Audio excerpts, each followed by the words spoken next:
Bonjour à toutes et bonjour à tous et bienvenue dans ce nouveau numéro de Originals, l'émission qui saute de plateforme en plateforme. Moi c'est Romain et je suis aussi connu sur les réseaux sociaux sous le pseudo de Menro et aujourd'hui pour nous accompagner, comme chaque semaine, je retrouve Gauthier Jurgensen, journaliste cinéma à Satellite Facts et créateur du concept de Originals. Aujourd'hui, vu le sommaire d'ailleurs, c'est un peu notre détective privé improvisé en quête perpétuelle du planning des plateformes. Ouais, j'ai apporté ma loupe pour trouver des petits indices. Bonjour Gauthier. Salut Romain. Aujourd'hui, un gros plan sur Hollande, un thriller avec Nicole Kidman et Gaël Garcia Bernal. Notre rubrique Ne cherchez plus, avec toujours une de tes recos, Gauthier. Alors de quoi tu nous parles aujourd'hui ? Alors c'est mystérieux, mais aujourd'hui je vais vous parler d'un groupe de musique qui s'appelle Flight of the Conchords, un groupe de musique néo-zélandais. Et on se fera ensuite l'agenda avec une sélection des sorties marquantes de la semaine.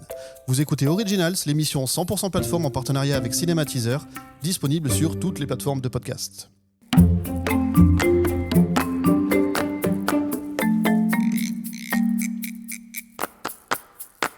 Cette semaine, Original se penche sur un thriller avec Nicole Kidman. Ça s'appelle Hollande et c'est disponible à partir du 27 mars sur Prime Video.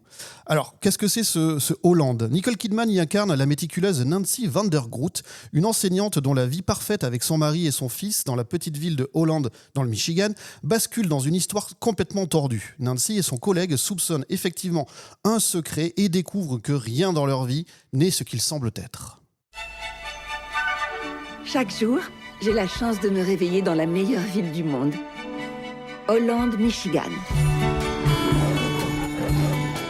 Bonjour Madame Van der Groot. Bonjour. Quand je regarde autour de moi, j'ai l'impression de vivre un rêve éveillé. Coucou. Maman. Une ville parfaite. Harry va nous faire le plaisir de danser pour le temps des tulipes cette année, non ? Pasteur Bob nous a répété que la danse, c'est le malin. Pas pour la danse folklorique hollandaise, enfin. Ça ne concerne que les autres. Alors Gauthier, j'ai envie de te demander, déjà ce film tu l'as vu, on l'a vu quelques jours en avance, du coup qu'est-ce que t'en penses en une phrase ? C'est très très curieux ce que j'en pense. En fait, je trouve qu'il faut se lancer dans ce film exactement comme je l'ai fait, c'est-à-dire en ne sachant absolument rien sur ce film, en se disant juste c'est un thriller avec Nicole Kidman et Gaël Garcia Bernal, donc des acteurs qu'on aime plutôt beaucoup, qui sont assez chevronnés, qu'on a déjà vus depuis 30 ans, on les connaît déjà, et simplement ne rien se dire d'autre que voilà, on est dans cette petite ville de Hollande dans le Michigan, et avancer là-dedans sans rien connaître de l'histoire. Et c'est plutôt, gratifiant de faire ça parce que je dois reconnaître que pendant 1 heure, on se demande un petit peu pourquoi on regarde ça et qu'est-ce que ça nous raconte. Finalement, c'est l'histoire d'une femme c'est pas une femme au foyer parce qu'elle est enseignante quand même. Elle a un peu la double casquette quand même parce qu'on insiste beaucoup là-dessus. Oui, voilà. Et c'est une femme à la vie absolument proprette, parfaite. Elle le dit elle-même que tout va bien dans sa vie.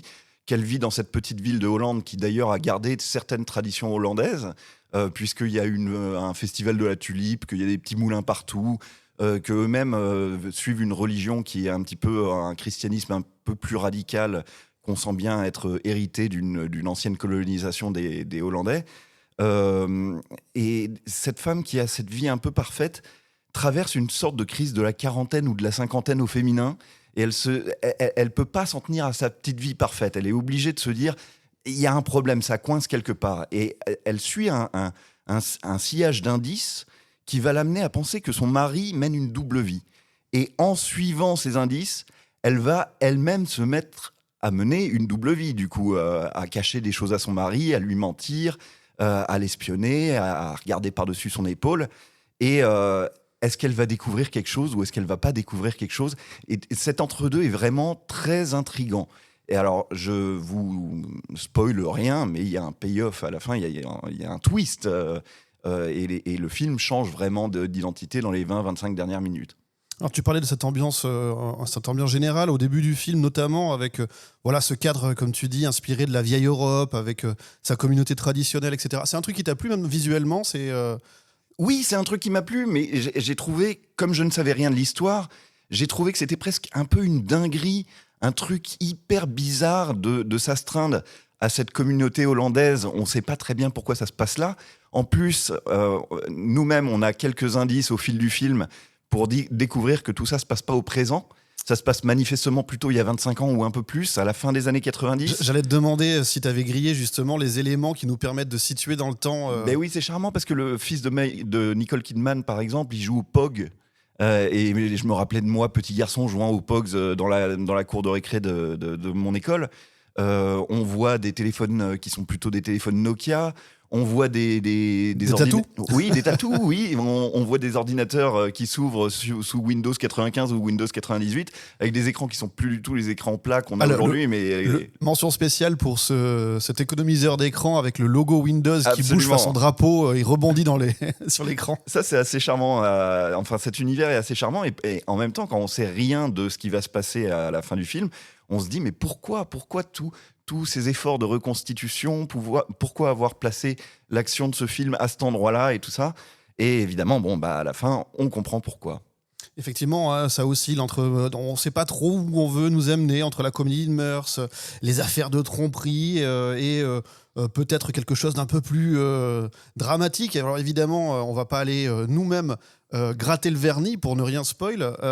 Mais est-ce que tu as trouvé que le parti pris visuel, il y a un jeu voilà, c'est assez évident, mais au niveau des miroirs, la façon dont les personnages sont filmés, quand ils mènent une double vie, un double jeu potentiel, en tout cas, il y a ces jeux de reflets. Alors c'est peut-être un peu trop marqué même, tellement que c'est évident. Oui, mais je vais peut-être faire d'ailleurs un compliment à ce film un petit peu déraisonnable, mais ça m'a rappelé le cinéma de David Lynch par certains aspects, c'est-à-dire que tout ce cadre totalement idyllique avec des petites tulipes, des petits moulins, une petite communauté où tout va bien et tout, ça fait un peu penser à Twin Peaks quelque part. Il y a un côté, la couche de vernis est telle qu'on sait que si on va aller gratter comme Nicole Kidman le fait dans le film, on va découvrir des secrets absolument épouvantables, une sorte de l'image miroir du rêve américain, quelque chose d'absolument glauquissime, quoi. Il faut pas trop en dire parce qu'on va dévoiler le propos du film. Faut faire très attention. Par contre, la performance de Nicole Kidman, alors héroïne Hitchcockienne ou pas tout à fait dans ce film? Si, oui, il y a quelque chose de ça. Je me l'étais pas formulé, mais effectivement, il y a quelque chose d'une héroïne Hitchcockienne. Mais c'est ça qui est bien aussi, c'est que les 2/3 du film sont traités sur le ton de la légèreté. Il y a quelque chose de presque un petit peu comédie burlesque à voir cette femme ordinaire penser et soutenir que quelque chose cloche, quoi, quand tout va bien en apparence. Et puis elle-même se prendre à son propre piège, de soupçonner son mari de la tromper, et puis en le soupçonnant de la tromper, le tromper elle-même, tu vois. Enfin, tout ça est assez fin et intelligent. Et puis en plus, on est surpris par un autre truc, c'est qu'on se dit pourquoi Nicole Kidman et Gaël Garcia Bernal sont allés tourner dans ce truc qui a l'air d'être un tout petit téléfilm pendant 1 heure et qui ensuite switch dans quelque chose qu'on comprend mieux. Alors au casting, on retrouve aussi Matthew Macfadyen qu'on avait vu notamment dans Succession où il crevait l'écran par son rôle anti-tout. Ouais. Là, il a un peu ce genre de rôle effacé aussi. C'est celui du mari donc de Nicole Kidman. Comment t'as trouvé les personnages secondaires justement, ou même Gaël Garcia Bernal par exemple? J'ai trouvé le trio de tête assez fort. Là où je regrette peut-être quelque chose dans l'écriture de ce film, c'est que je trouve que les autres personnages de la ville, les autres personnages qui peuplent leur vie, sont peut-être vraiment sous-écrits. Ils existent presque pas, quoi. Presque inexistants. Ouais. Même quand on les voit intervenir, on est surpris. On se dit, il y a quelqu'un d'autre dans ce petit microcosme.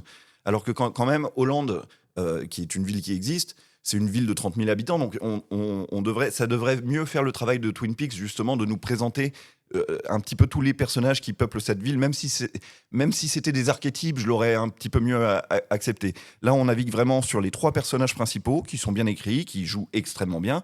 Sur le fils aussi de la famille, qui est un personnage qui revient dans des rêves. Les scènes de rêve, alors il y a beaucoup de scènes de rêve. C'est bien fait. Alors elles sont bien faites. Pas visuellement, mais dans ce que ça raconte du rêve. Oui, je trouve qu'elles durent un tout petit peu trop longtemps. C'est-à-dire que très vite, on se dit « Ah, c'est parce qu'elle rêve ». Et la scène s'étire et s'étire et s'étire jusqu'à ce que elle se réveille et tu te dis « Oui, j'avais compris que c'était un rêve ». J'en aurais peut-être pas mis autant, moi, tu vois, plus que couper la première dans sa durée. Exactement. La première nous tease bien quelque chose de fort, qui est que, en fait, le dénouement va être assez sensationnel.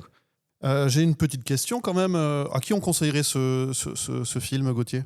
C'est une très bonne question. Et je pense que c'est la question la plus difficile sur ce film en particulier. Et je pense que déjà, il faut recommander ce film aux gens qui aiment les acteurs principaux, Nicole Kidman, Gaël Garcia Bernal. Moi, je suis très content de voir Nicole Kidman faire autre chose que la bourgeoise richissime qui a une fêlure. Enfin, je l'ai trop vue dans ce rôle récemment, que ce soit dans le film Baby Girl qui était au cinéma, que dans une série qui s'appelait Les Expatriés, il me semble, l'an dernier, où elle joue toujours la bourgeoise richissime, mais qui est tellement malheureuse dans le fond et tout. J'avais envie de lui dire, mais arrête d'être malheureuse comme ça, Nicole Kidman. Tu es Nicole Kidman, il faut pas être malheureuse comme ça, tu vois. Et là, elle propose vraiment quelque chose de différent. Elle propose un personnage, on la croit cinglée quand même pendant presque tout le film, quoi. On n'est presque pas de son côté. On se dit, c'est une fille qui a tellement acheté le rêve américain qu'elle est devenue folle du rêve américain, si tu veux. Donc, je recommanderais aux gens qui s'intéressent à ces acteurs et peut-être aux cinéphiles qui veulent voir justement une proposition, presque un ovni, quoi. Pendant 1 heure, ce film est presque un ovni, tellement on se dit « Mais pourquoi je suis en train de regarder ça ?» jusqu'à ce qu'il y ait le retournement de situation. Donc, si vous aimez les thrillers, si vous aimez Nicole Kidman et Gaël Garcia Bernal, et si vous aimez être surpris, vous choquer un petit peu l'œil, c'est pas mal du tout. Eh bien, moi, je rajouterais que je le conseille aux fans de Desperate Housewives. Oui, bien sûr. Alors, un double aspect aux fans de Desperate Housewives d'une part, et peut-être, et c'est là que je vais peut-être en dire un petit peu beaucoup, mais aux fans de True Crime aussi, qui peuvent y trouver leur compte. Merci beaucoup Gauthier. Je rappelle que Hollande donc, est disponible depuis hier, 27 mars, sur Prime Video. On va maintenant laisser de côté les fans de Tulip et de Maquette pour un concert pas comme les autres. C'est la chronique Ne cherchez plus de Gauthier. Et oui, aujourd'hui, tu nous parles entre stand-up et musique live, un spectacle à découvrir sur Max et à travers ça, un groupe un peu pas comme les autres. Absolument, je vais vous parler d'une de mes marottes, d'un groupe qui m'obsède depuis une 12aine d'années, qui s'appelle Flight of the Conchords, un duo musical néo-zélandais qui s'est formé à la fin des années 90, qui a fait une série qui est disponible sur Max en 2007 jusqu'à 2009, une série en 2 saisons, et qui s'est reformé le temps d'un concert à Londres en 2018. We're going to do some songs. This next one is it's another duet, and it's kind of groundbreaking for us because we're really challenging the gender stereotypes that exist within the band. And for those of you who know some of our songs, I often play the ladies in our songs, and so and you do it well, Brett. You do it well. Thank you. But this next song, we're doing a gender reversal. So what we usually do is we gender reverse it. So Brett's the lady, but we've reversed it back on itself, full 360 till he's back to a man. Yeah. Alors, qu'est-ce que c'est que Flight of the Conchords ? Vous avez compris, il y a du stand-up, mais pas que. Il y a aussi de la musique, et c'est vraiment le mélange des deux. Et c'est ça que je trouve délicieux. C'est un duo néo-zélandais qui est formé de Jermaine Clement et de Brett McKenzie, 2 personnages que vous connaissiez mieux que vous le croyez, puisque Jermaine Clement a joué le méchant, par exemple, dans Men in Black 3. Et il a joué un rôle secondaire dans Avatar, la voix de l'eau, mais il est tout à fait présent à l'écran. On le retrouve régulièrement au cinéma. Quant à Brett McKenzie, lui, il est plus du côté de la musique, mais il a eu un Oscar, il me semble, en 2012, pour un des épisodes des Muppets, donc qui n'est pas sorti chez nous. Il a eu un Oscar de la meilleure musique ou de la meilleure chanson originale, l'un des deux, je ne sais plus. Donc, c'est des gens qui ont fait carrière chacun de leur côté, mais qui ont commencé à la fin des années 90 en formant un duo musical humoristique qui s'appelle Flight of the Conchords. Et alors, comment il faut prendre ça ? Est-ce que tu te souviens, par exemple, de la chanson du dimanche ? C'est un peu la référence que j'avais, ou des mecs comme Old Olaf, peut-être. Ouais, c'est ça. C'est-à-dire que la chanson du dimanche, c'était en 2005 ou 2006, je sais plus, c'était deux enseignants, je crois, qui, à la marge, étaient musiciens et qui se retrouvaient tous les dimanches pour enregistrer une petite chanson qu'ils avaient composée, un truc un peu débile, qui se moquait de l'actualité. Et ils la postaient tous les dimanches et ça avait fait boule de neige. Ils étaient devenus assez célèbres au point qu'ils avaient eux aussi eu leur série à la télé. Bah là, c'est exactement pareil. C'est-à-dire que Jermaine Clément et Brett McKenzie, ils sont très compétents pour faire des chansons parodiques. Mais non seulement la chanson est drôle, c'est-à-dire que les paroles sont drôles, mais en plus, le genre musical qu'ils utilisent va faire partie du gag. On n'est pas sur que du guitare-voix, par exemple. C'est beaucoup plus large. Oui, ouais. Et c'est ça qui est très fort. C'est que, alors moi, la musique est ma deuxième grande passion après le cinéma. Donc, j'arrive bien à évaluer à quel point ils sont techniquement forts. Et c'est plus que techniquement fort, ils sont hallucinants. D'ailleurs, dans le concert de 2018 qui est disponible sur Max et qui a des sous-titres en français, hein, donc vous pouvez tout à fait regarder ça, même si vous ne maîtrisez pas la langue anglaise. On les voit passer les deux d'un instrument à l'autre tout le temps et tout ça, c'est hyper impressionnant à voir en termes de compétences musicales. Mais il n'y a pas que ça, il y a aussi que leur drôlerie, moi, je la trouve supérieure à celle de tous les gens qui ont fait de la musique parodique. Ils sont non seulement forts pour écrire des textes drôles, mais comme je le disais, pour utiliser la musique pour faire des gags. Par exemple, il y a une très très longue chanson dans le concert de 2018 où, comme ils sont à Londres, ils se sont dit on va faire un solo à la flûte à bec. Parce qu'en Angleterre, ils adorent ça. Sauf que quand ils font le solo à la flûte à bec, ils le font comme s'ils faisaient un solo de guitare complètement débridé, ils se roulent par terre et tout ça. Enfin, il y a des gags comme ça sonores qui sont très très marrants. Et aussi, ils ont on va dire à eux deux, ils ont un personnage, une identité de groupe qui est que ils jouent eux-mêmes de leur nature de Néo-Zélandais.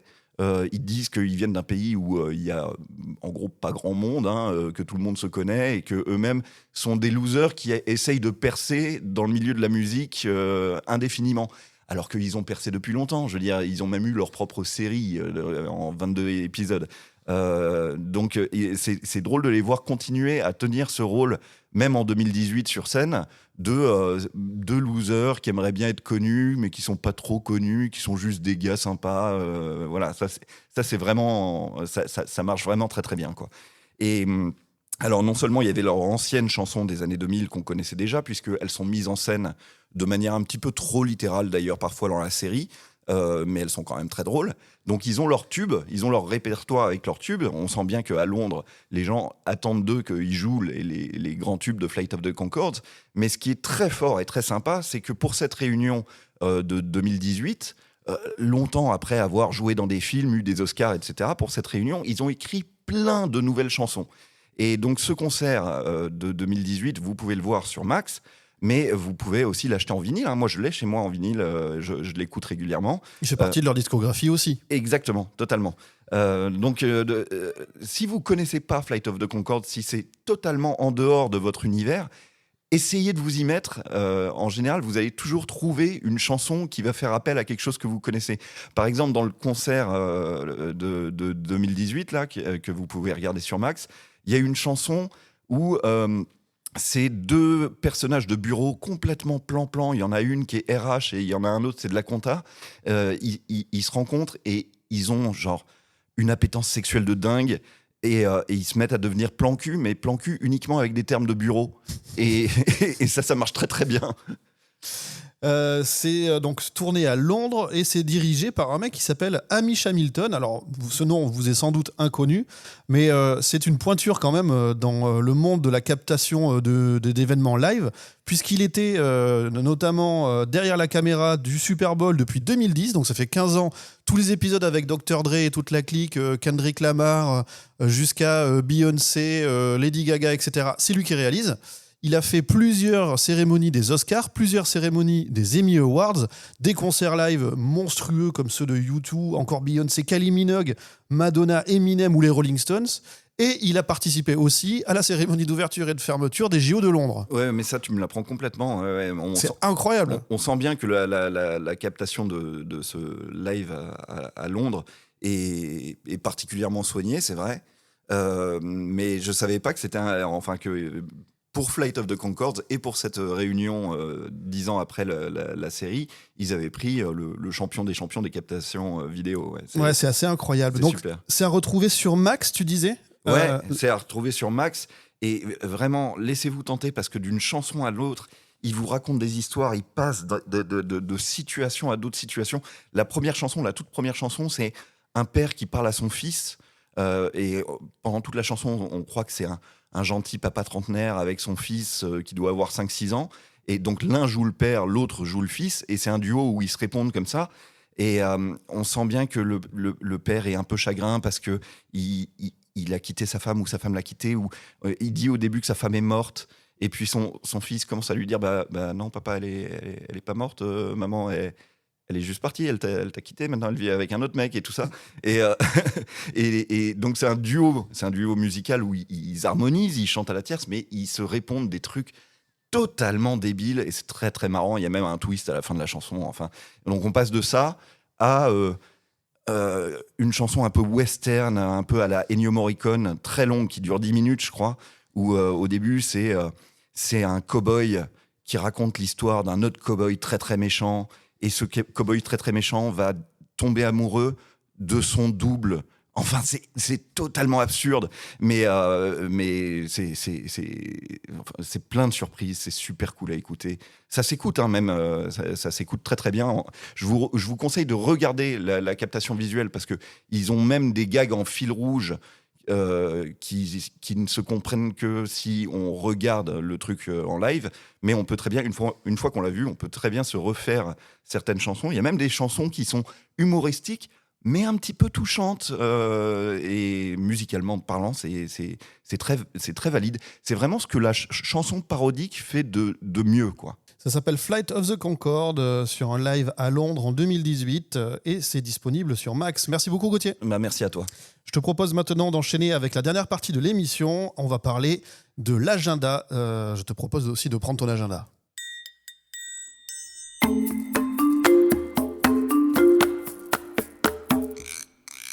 Cette semaine, soit la semaine du 24 au 30 mars, on va parler d'une série médicale, tout d'abord, une série médicale pas comme les autres, puisque elle se passe à bord d'un énorme navire de croisière de luxe. C'est une série qui est disponible sur Disney+, au rythme de 1 épisode par semaine, chaque jeudi. Et il y a 11 épisodes au total. On est quasiment à la fin de la diffusion. Ça s'appelle donc Dr Odyssey. C'est génial. Et c'est avec Joshua Jackson, Don Johnson et Angela Bassett quand même. Ouais, très bien, des acteurs qu'on adore. J'ai l'impression que le genre de la série médicale, moi je le connais très mal ce genre, mais j'ai l'impression que c'est juste un véhicule. Enfin, c'est un propos et on peut changer la toile de fond à l'infini, quoi. C'est une série médicale, mais sur la Lune. Et là, c'est une série médicale, mais sur un énorme paquebot de croisière. Et ça s'appelle Dr Odyssey. Et ça s'appelle Dr Odyssey, évidemment. Et j'en parle cette semaine parce qu'il y a un épisode, c'est le seul d'ailleurs, un épisode avec des requins. Et tu connais ma passion pour les films de requins nuls. Ouais, une série médicale sur un bateau avec des requins. Qu'est-ce qu'on a d'autre ? Le 26 mars, on a eu sur Apple TV+, une série qui est un spin-off. Alors, est-ce que tu peux nous rappeler, pour ceux qui peut-être ne le savent pas, ce que c'est qu'un spin-off déjà ? Alors, un spin-off, c'est quand on a une trame narrative principale et on va utiliser un élément, une ramification de cette trame narrative principale pour faire une deuxième trame narrative principale de côté. C'est comme si on faisait... Comme Daredevil et le Punisher, ou comme Game of Thrones avec House of the Dragon. Exactement, c'est exactement ça. Alors du coup, c'est un spin-off, c'est sur Apple TV+, c'est en 4 épisodes, et c'est un spin-off de quoi ? De la série Mythic Quest. D'accord. Alors Mythic Quest, c'est l'histoire fantasmée d'un studio de développement de jeux vidéo, et on voit tous les tenants et aboutissants de ce que c'est l'envers du décor. Oui, je me souviens de ça. Voilà, ouais. donc ça s'appelait Mythic Quest, et là ça s'appelle Side Quest. D'accord, ouais, donc, très bon nom. Si vous jouez à des jeux vidéo, il y a toujours la quête principale et les quêtes secondaires. Bon, ça s'appelle quête secondaire en gros. Et là, cette fois, au lieu de s'intéresser uniquement au studio de développement, on va élargir le spectre pour aller s'intéresser à tout ce qui est l'écosystème autour, avec les employés, mais aussi les joueurs et les passionnés de la saga, de la licence, pardon. D'accord. Qu'est-ce qu'on a d'autre ? Oui, je pourrais dire que c'est pour ceux qui ont aimé Silicon Valley, par exemple, ou The IT Crowd. Ouais. C'est de l'humour un peu geek, un peu tout ça, mais pas que. Et donc, c'est des épisodes courts? C'est des épisodes, oui, d'une cinquantaine de minutes, quarantaine de minutes quand même. D'accord. Sinon, dans un autre ton et un autre registre, le 27 mars sur Netflix est sortie la mini-série documentaire qui s'appelle De Rockstar à tueur, le cas Cantat. Donc c'est le retour sur l'affaire Bertrand Cantat et la mort de Marie Trintignant en 2003, avec donc cette mini-série riche de nombreux témoignages. C'est un peu ça la nouveauté, c'est que du temps est passé et beaucoup de gens ont accepté de témoigner pour la première fois et c'est doublé d'énormément de recherches, d'archives, ou de versions longues de documents qu'on avait vus parfois de manière parcellaire. Voilà, c'est réalisé par Zoé Debussière, Karine Dusfour, Anne-Sophie Jeanne et Nicolas Lartigue.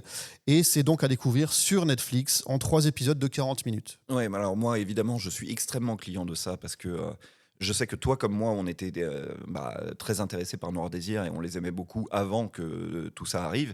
Et que, comme tous les fans de Noir Désir, on a été vraiment pris de plein fouet par cet événement absolument tragique qui est arrivé au mois d'août 2003. D'ailleurs, pour la petite histoire, juste une anecdote, mais une anecdote que je trouve toujours assez croustillante là-dessus, c'est que c'était ma copine de l'époque avec qui j'étais en vacances dans ma maison de vacances qui m'avait appris ça et qui m'avait dit on sait qui a tué Marie Trintignant. Alors je lui ai dit c'est qui et elle m'a dit c'est Bernard Campan. Et je lui ai dit mais comment c'est possible, Bernard Campan? Et elle m'a dit non, des inconnus. Oui, des inconnus. Et elle m'a dit non, je me trompe. Elle m'a dit non, c'est Bertrand Cantat.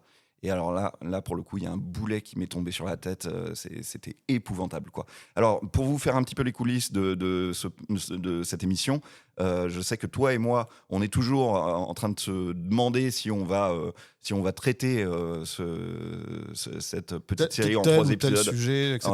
comme sujet d'actualité. On sait pas. Disons-nous simplement qu'on va la regarder et si ça nous plaît, on y consacrera peut-être une émission. Reco éventuellement. Voilà. Et ce qu'il faut dire aussi, c'est que cette série de documentaires, elle ne s'arrête pas juste aux événements dramatiques qui ont eu lieu à Vilnius, mais elles vont beaucoup plus loin, puisque ça revient aussi sur le suicide de Christine Aradi, qui était l'épouse de Bertrand Cantat, et qui s'est suicidée quelques années plus tard, etc. Donc c'est vraiment... Et sur l'incendie criminel de la maison de Bertrand Cantat, et tout ça en 2005, je crois. Et effectivement, cette histoire est aussi tragique que fascinante parce qu'il y a tellement d'éléments là-dedans. Netflix la présente comme un petit peu quand ils avaient fait leur documentaire sur l'affaire du petit Grégory. Donc c'est tout à fait, l'intérêt qu'ils y mettent. Et pourtant, elle est sortie presque du chapeau au niveau de ses annonces. Oui, elle nous est tombée dessus très vite. Allez, changeons de registre. On reste le 27 mars et on passe sur Max avec La rivière des disparus, entre suspense criminel et drame familial. L'histoire de 2 sœurs sur fond d'enquête policière. Alors, c'est adapté d'un best-seller qui s'appelle Long Bright River de Liz Moore. C'est 8 épisodes avec Amanda Seyfried notamment. Donc voilà, elle est policière à Philadelphie. Elle est confrontée à une série de meurtres mystérieux. Et au fil de l'enquête, elle se retrouve face à son propre passé, notamment face à la disparition de sa sœur. Voilà le topo. C'est une des grosses séries du mois sur Max, en tout cas. Ça m'intéresse parce que j'aime beaucoup Amanda Seyfried et je trouve que c'est une actrice très compétente, donc pourquoi pas. Le 28 mars est sortie, toujours sur Max, une série française qui s'appelle Le sens des choses. Donc, entre humour et drame, l'histoire d'une jeune femme qui cherche à devenir rabbin dans la France d'aujourd'hui. C'est inspiré du livre Vivre avec nos morts de Delphine Horviller. Et c'est avec Elsa Gage, Eric Elmosnino, Manu Payette, Noémie Liovski, Anou Grimbert ou Suzy Bemba. Sacrée distribution, hein. Waouh. Et voilà, donc Léa, 28 ans, est l'une des rares femmes rabbins de France. Frêles épaules, grande responsabilité, puisqu'elle doit trouver les réponses dans le labyrinthe de petites et de grandes questions de la vie des gens. Mais comment être un guide pour les autres quand on est soi-même aux prises avec les fondamentaux de l'amour, de la famille et en quête de sens? Très bien. Sur toujours le 28 mars, mais par contre sur Paramount+, 10 épisodes pour quelque chose qui s'appelle Dong Jae, The Good and the Bastard. Ouais, j'ai vu ça passer. Ouais. Alors, on est en Corée cette fois, et on est encore sur un spin-off. Donc, c'est un spin-off à la série The Stranger, qui était sorti entre 2017 et 2020. Et c'est un thriller, bien sûr, puisque on a tout un lot de procureurs corrompus. On a quoi? On a une affaire impliquant le meurtre d'une lycéenne. Et au fur et à mesure que le personnage principal découvre l'affaire, il se retrouve lui-même dans un dangereux jeu d'équilibre entre ses instincts de procureur et ses penchants opportunistes. Ça reprend le même personnage, évidemment, que celui de The Stranger. Ouais, De Stranger tout court, pardon. ouais. Est-ce que ça a un lien avec le film The Stranger, qui était un film sud-coréen? Non, Je pas ne pense pas, non. non. C'est d'où mon lapsus là. D'accord. Euh, Sur Prime Video, ce sera plus léger. Ah, mais Ce j'aime sera- bien léger aussi. Mais c'est toujours de l'action et des bagnoles pour un Fast and Furious à la française. Ouais, ça existe. C'est de Kamel Gemra et c'est avec Zoé Marshall, Franck Gastambide et Bosch. D'accord. C'est slow and calm, quoi. Fast and Furious à la française. Attends, j'ai le pitch officiel. Nora, Zoé, Steve et Prestance, c'est un prénom, ont la vingtaine. Ils sont voituriers, hôtesses, bagagistes et barmen dans les palaces. Ils y servent une clientèle fortunée qu'ils étudient en secret pour mieux les dévaliser sur la route. Ce sont des carjackers. Pilotes virtuoses, ils braquent à la pause déjeuner en 1 heure, top chrono, pour ne pas être suspectés. Bah, écoute, je trouve que c'est un pitch qui est pas mal. Le petit sous-monde un peu brigand des voituriers, des gens qu'on invisibilise un peu et tout. Je trouve ça intelligent, ouais. Moi, j'aime bien le côté à la pause déjeuner en 1 heure. Ouais, c'est ça. Ouais. Qu'est-ce que tu fais de ta pause déj? Ah, j'ai braqué un riche. Alors, 26 mars, ça fait déjà, c'est depuis mercredi dernier. Ça s'appelle The Studio, c'est disponible sur Apple TV+, c'est 10 épisodes et ce sera notre sujet de la semaine prochaine. Mais on est obligé d'en parler puisque Ouais. c'est sorti cette semaine. Ouais, c'est assez incontournable. Ouais, c'est assez incontournable. Pourquoi ? Parce que Seth Rogen nous plonge dans les coulisses d'Hollywood dans une comédie satirique sur l'industrie du cinéma. Le pitch: comment se renouveler et rester au top dans une industrie sans pitié, en perpétuelle mutation. C'est la réponse que doit trouver Matt Remick, qui vient d'être nommé à la tête du studio Le Continental. Enfin, le Continental Studio, ce sont des studios fictifs. Alors, déjà sur le papier, là, c'est un peu sexy. Ouais, totalement. Mais à ça, j'ai une petite liste. Et cette liste, ce sont des personnages. Alors, si, juste, il y a Catherine O'Hara et Catherine Hahn dedans quand même. Ouais, on les aime bien, ouais. Voilà. Catherine O'Hara, c'était la maman de Maman, j'ai raté l'avion, entre autres. Et Catherine Hahn, c'est Agatha dans Agatha, Oui. la sorcière. Ouais, tout à fait. Mais oui, je te disais donc, j'ai une liste, ce sont des personnalités connues, mais qui vont jouer leur propre rôle. Ouais, qui font juste un petit coucou, quoi. Ils font un coucou et puis voilà, peut-être que les personnages principaux vont peut-être essayer de recruter un tel pour une série. Donc on va voir voilà ce vrai faux. Donc c'est des vrais personnages qui jouent leur rôle mais dans un univers fictif. Et alors c'est une liste à faire pâlir n'importe quel directeur de casting ou directrice de casting quand même, puisqu'on retrouve Martin Scorsese, Ron Howard, Paul Dano, Zac Efron, Zoe Kravitz, Anthony Mackie, le dernier Captain America, Charlize Theron, Steve Buscemi, Olivia Wilde, Adam Scott de la série Severance, Johnny Knoxville, Sarah Polley ou Zack Snyder. Incroyable. Et je te les ai pas tous cités. Ah ouais, il y a encore plus de monde. Alors, dis-moi si je me trompe, mais il me semble que c'est quand même une série qui s'inspire un petit peu des événements qu'on a eu en 2015 quand Sony a sorti un film qui s'appelait The Interview, où il y avait déjà Seth Rogen d'ailleurs là-dedans, qui se moquait du dictateur de Corée du Nord, et que la Corée du Nord a dit ah ouais, ça vous fait rire la dictature en Corée du Nord, et ben on va faire fuiter toutes vos infos privées et les rendre publiques. Et ça avait entraîné la démission, il me semble, de la chef du studio à l'époque.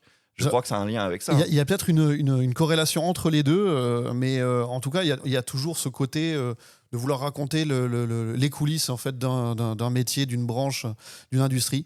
Ouais, et puis là, d'une industrie hollywoodienne hyper importante, quoi. Sinon, en vrac, on a la saison 3 de Bosch Legacy sur Prime cette semaine. Et pour les amateurs et amatrices de sport, sur Max, du ski alpin, la Coupe du Monde, mine de rien, et du cyclisme avec notamment la course du Milan-San Remo. Très bien. Ce sera tout pour aujourd'hui au niveau des sorties et c'est là-dessus que s'achève notre émission. C'était Original saison 1 épisode 20. On remercie notre partenaire Cinématiseur pour sa confiance et son soutien, Ouais, merci les copains. ainsi que Magic Andou à la production. Merci Andou. Et nous, on se retrouve bien évidemment vendredi prochain à 17h pour toujours plus d'actu ciné, séries, doc ou animé et toujours plus de créations originales. Des bisous les amis. Bye bye.